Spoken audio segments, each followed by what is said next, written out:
how we can influence children? What are some of the thoughts that we could do? Well, I think the most important thing is you can't pretend that you're not upset. So it's what you're doing with your feelings and emotions that you're upset. We all have bad days. So instead of maybe turning to different vices, let your kids see, oh, mom's really upset. She's going to, take a walk. She's going to take a time out. She's going to count to 5. She does these breathing things when she gets really upset. So it's really just setting an example of what, you as an individual, when you're upset, you can't pretend that you're not upset. Everybody has a bad day. Everybody gets upset. But what are we doing with it? We're not turning to, oh God, I need a drink. We're flipping it into a positive. Nice. And you don't want to overreact about it either, because then you're going to start arguments that you don't want to escalate. And what I wish I did in my home, I wish I had family meetings, and just to run down what we were supposed to be doing and why we were doing it, and when I have a bad day, what could look for in my bad days, as I would look for in your bad days. The way you would leave me alone, I would leave you alone. Respect there. It's a good point.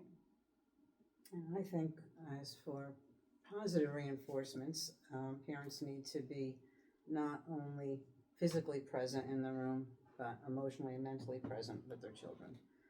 Most parents are working, they come home, they're picking up their phone, their computer, checking their messages, their social media, and they're there, but their children are watching them do that and being told, do your homework, do this, do that. I think you have to be more involved one-on-one, being there is so little family time today, and save this in your social media for after your kids go to bed. Right. And set good examples of what's important, and have the structure of family meeting, dinner time, and there's a time for everything. And if you want to lay on your phone or do whatever, you do it at another time. And that's setting an example. Setting an example and hearing and listening to what your children are saying, and not just, okay. Which I see with a lot of young families. Oh, I happening. see that all the see a time. lot Where with they're young go, families. mommy, daddy, And they're calling their parents and they're on the phone repeatedly, like and this. the parents are are like, what, this. and they're not paying attention. And I'm getting agita because I want to answer Because the kids. we're old. We don't have this kind of it's like distraction. Donna said. Parents are too distracted. Right, save this stuff for when they're in bed. No phone zones. I used to tell my husband. Table. I used to tell my husband, he used to, after I had all the kids bathe and everything, and we had our dessert, he goes, oh, I think I'm going to have my ice cream now. And I looked at him and I went, we just had it because guess what? You're just going to you're going to open up another can of worms here. Yeah. You got to wait until they go to bed. Good point. So how in the world, like you're saying, you're in people's company and you see that they're getting distracted and they're not available for their children. How do we get that point across? Like you can't just say to your friend, answer your kid. How do we get that awareness to the public? That's a really That's a good good question. Because I wish I had the answer for that one. Yeah. I don't really know. I know. Let's brainstorm this one, because I think that is a big thing as far as prevention, positive affirmation for our kids, and down the road, because we're setting doing this, you're setting such a poor example that they're going to follow and think it's okay. And the whole world is very distracted because of this. So I think would be a good thing, like have that family dinner hour where it's a no phone zone, and everybody actually talks to one another, and you actually hear what your kids are saying, even amongst each other, siblings talking. I think you miss a lot of that if you're distracted. Do people still have family dinners with all the games and the dancing and the activities, after school activities? I would think most parents do when they can, but I think they're few and far between. But maybe getting back to those good old days, how we grew up. Maybe it's not practical 7 days a week to do it, but at least have one day a week. This is family time, family dinner. Right, or even if it can't be a dinner, pick a half hour. You have to carve the time out. Period of time, carve a time out. There's got to be a time that you could carve out that you could all sit together and You have to catch be up. creative though, you know, it's not just gonna come natural because you're creating a whole new environment, a whole new habit. And habits aren't, you know, And it can't just be one parent, it has to be both on board. And we are also They all have to older be- generation yeah. trying to tell the younger generation what to do, and they don't like it. And they're very into their social media and their technology and their phones, everything. They don't. Well, let's Nobody turn that, calls. let's turn that into something that would work. Are there any good uses of social media for prevention? oh, I think there were, you know, it's not all bad. It's not all bad, but you have to, I think, gotta look for it. Yeah, you have to, you know, tailor, you know, search it for your, what your family needs are at the moment. But I think that's actually a very good platform because the younger generation, that's what they're familiar with, that's what they know. So kind of meet them where they are. Halfway. You know, we're you know, we're not antiquated, you know, as I How do guess you a lot do of that? younger How do people. you get what we're discussing? Well, you know, On TED Talks. social media that they're gonna look and pay attention to, or Well, I mean, YouTube. let's, maybe next time we get together, we can talk about some of the apps that are out there that we can share with people. Some of the apps that they can put on their phone that aren't Snapchat and Instagram or whatever, something that talks about coping skills and something that brings up good conversations. Like sometimes people don't even know what to talk about. Or creating So- our own app. Yeah, we can do that next. We can do that next. Things that help with some of the different concepts that we're trying to get across, because I guess we're trying to stay away from that phrase. So, okay, kids, you know, don't forget, don't do drugs. And then, okay, we had the talk with our kid. So that's kind of the thing that, when people hear about what the Wayne Alliance does, they think that that's what we do. We walk around and go places and hand out flyers that say don't do drugs.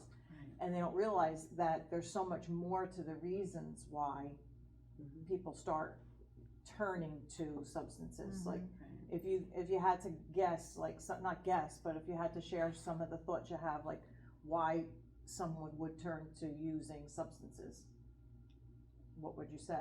Low self-esteem. Low self-esteem. They want So- to just be part of the crowd, and that's the only way that they may fit in. So really, some of the, like we're talking about some of the programs that we want to do, we want to work on programs that are going to build. I also think there's a small Resiliency. percentage of young people that turn to drugs because they're a product of their environment. There could be some just types of different dysfunction in a household. Issues there that might make them not only peer pressure and being a follower. I think there's a lot of different things. And I think a large portion is mental health struggles and issues, and then the self-medication because they can't handle the intense feelings and emotions Right. of, you know, not feeling good enough, worthy, or, you know, like the childhood ACEs, you know, trauma, all that kind of factors in where you start experimenting with drugs to numb your pain, you know. So that's one of the things to share with families is to Yeah. learn how to deal with different disappointments and pains that come And across. how to notice at a young age, does my child have some type of emotional or mental, you know, instability? Is there something there, you know? Are they a little too sad at 5 years old, or a little too emotional, or a little too withdrawn, or, you know, what to look for at a really young age? The red flags. The red that- flag yeah. at a young age before you get to the point. Yeah, so early trust things. early Mhm. intervention, Oh, early. How much of drug use do you think has to do with boredom? Nothing else to do. I think that factors in, and curiosity, and you know, the experimenting, and you know, oh, it's taboo, I'm gonna try it anyway. So I think it's kind of like a thrill-seeking Yeah. portion of it. I think that's why my son started to use. I mean, I think he was a little bit like Timmy. There was looking for that challenge, like let's do something different or Exciting, something yeah. exciting. Yeah, my kid liked the challenge. A challenge. Yeah. But now here's the thing, that years ago you could dabble. Yeah. Now today you can't even, You can't. You can't dabble, you gotta, The you're gonna one be that pill one, kills. Mhm. yeah, Yeah. you're gonna be that one kid that gets the one that's laced with fentanyl, then what? Yeah. So that's a tough piece of awareness to get across, like how, Right. as much as we're saying it's gotta be part of our everyday conversation, sort of like brushing your teeth, right? When you guys had little toddlers, it was like, did you brush your teeth? Every single night, you Mhm. would remind them to brush their teeth.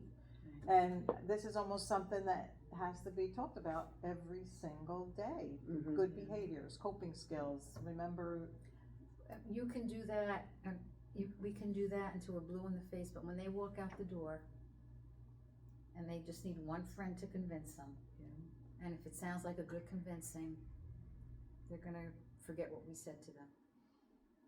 But like I said, we're trying to make a difference, even if one kid Yep. remembers what was spoken about, Mhm. Yeah. 5 others might forget about it, but you have to It's try. just that one that You have may to- say you something have to to that try. You group. can't give up Yep. trying. No, of course not. You know? And there's like no magic, right? Like you Right. said, There's no you could magic. try and do all the right things, and I Right. guess people should know that, like, you could try and do all the right things, Mhm. and I something's think gonna happen, parents they're gonna have a bad day or to whatever. have to recognize, if you have more than one child, the different personalities in their Mhm. children. I have 3 children, 3 totally different personalities Isn't that funny? and schools of thinking, raised in the same house by the same parents, the same way. 3 absolutely different, night and day, all 3 of them, Amazing. and the way they looked and viewed things and acted. So then you had to You have to, participate in their right, Right. upbringing differently. And even the discipline, what works for one One. child is not gonna work for the other. And another, I think, really important component is, if the child is overly sensitive, then you really got your hands full. My Joey was overly Very, sensitive. very difficult. I mean, you have to tune into that first, understand that that child's super sensitive. And that's the one you really Yeah. have to keep, your eyes and ears on more, because they'll be quieter. Mhm. They might not open up and express what they're feeling. And that's just laying the groundwork for, She just described my Joey. you know, He was that kind of personality. Amazing. Well, I mean, we covered a bunch of things right now Right. that I think are really helpful to get started with, and as we go, we'll have more ideas and better video. And maybe get the point across so that little at a time, Yeah. people that might participate and might wanna join in with us. I was just thinking that, like parent roundtables, like Yeah. for parents of elementary or junior high that might wanna sit in a group like this and join. Yeah. And us And just, share their ideas, us, yeah, them sharing and us just sharing what we just talked about. yeah. Because sometimes young parents, they're learning too, they don't know. They And don't they're know. very We learn busy with forever. their And building their very busy, careers. building their you career, know. they're No, that's running. the unfortunate thing too, they have to work. Yeah. They Yeah. both And- parents have to yeah. work nowadays. And there might be some parents who are gonna say, I don't have time for that, but there might be some who say, you know what, there might be something to listening to these old folks. They Yeah. might be able to tell us something, you know? But we all could learn from each other too, Yeah, so. yeah. All right, yeah, nice. Thanks for making the time today. Oh, I you're know it's welcome. late. Well, so thank you. Appreciate Thank it. you. And let's do it again Thank sometime. you. Thanks, Robin. Thank you, Robin.